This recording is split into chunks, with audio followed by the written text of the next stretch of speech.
Planners are a very fascinating thing. They are 100% personal and they can lead us to a more organized, less stressed and ultimately more productive life. As long as we find a system that works for us, not against us. This little video wants to be a wrap-up of my 2025 planner. We're gonna see which one of the new things I've implemented this year worked, what didn't work, and what I want to consider now that it's time to choose the planner for next year. Exciting times! Hi everyone, this is Carlo and welcome back to my channel. 2025 has been the year that my planning system reached not only a top aesthetic, in my opinion, but also a pretty good functionality and optimization.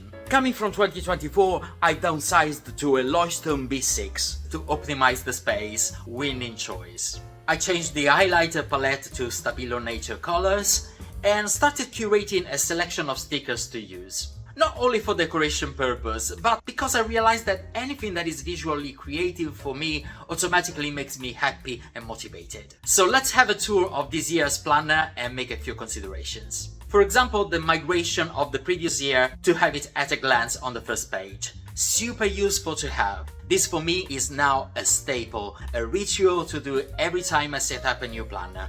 The tracking of my YouTube channel became much more serious. I've used the content calendar in the first pages and an additional dedicated little planner, this Muji undated project planner that really worked.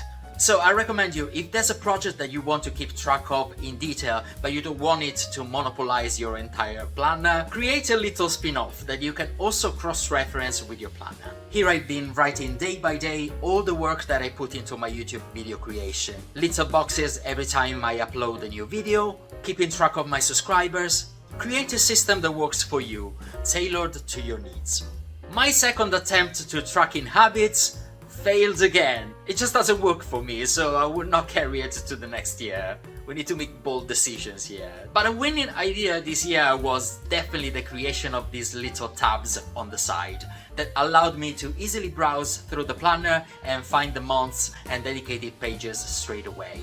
Definitely something I'm gonna repeat. You can watch this video to see my full setup of the 2025 planner. Migration, tabs, dedicated pages, and many more ideas to set up your planner. Browsing this year's planner, you can notice that a big thing happened. I naturally started to micro-journal on my planner. Not every day, but I started writing a lot of my thoughts, reflections, comments about what happened to me, resolutions. So my planner became a sort of a hybrid between a planner and a journal. This happened naturally and was carried throughout the year, producing this kind of aesthetic that I liked most of the time. I said most of the time because it certainly has a downside that made me think.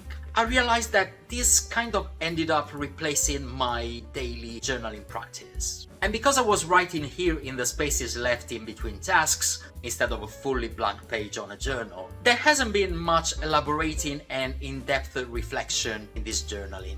But all in all, I feel very happy with how my planning system worked this year.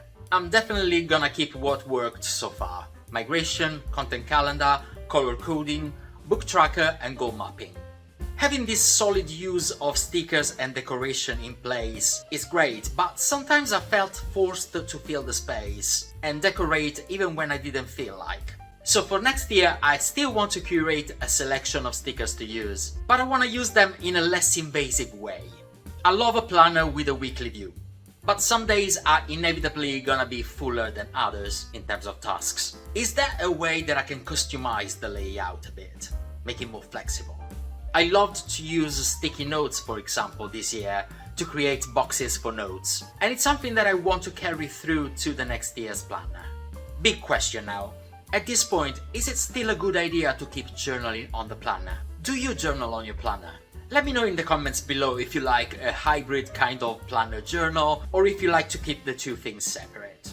I'm gonna choose and buy my 2026 planner this week, and I'll prepare a video with my big planner reveal. I love that I'm making such a big deal of this. It's so dramatic. My planner setup and journal lineup for 2026. So keep an eye on the channel. But in the meantime, if you like this video and if you love planners, stationery, illustrated travel journals, feel free to like, comment, share, subscribe and hype this video so that I can reach a bigger audience. This was me, Carlo, and until next video, take care, be kind, and I'll see you soon.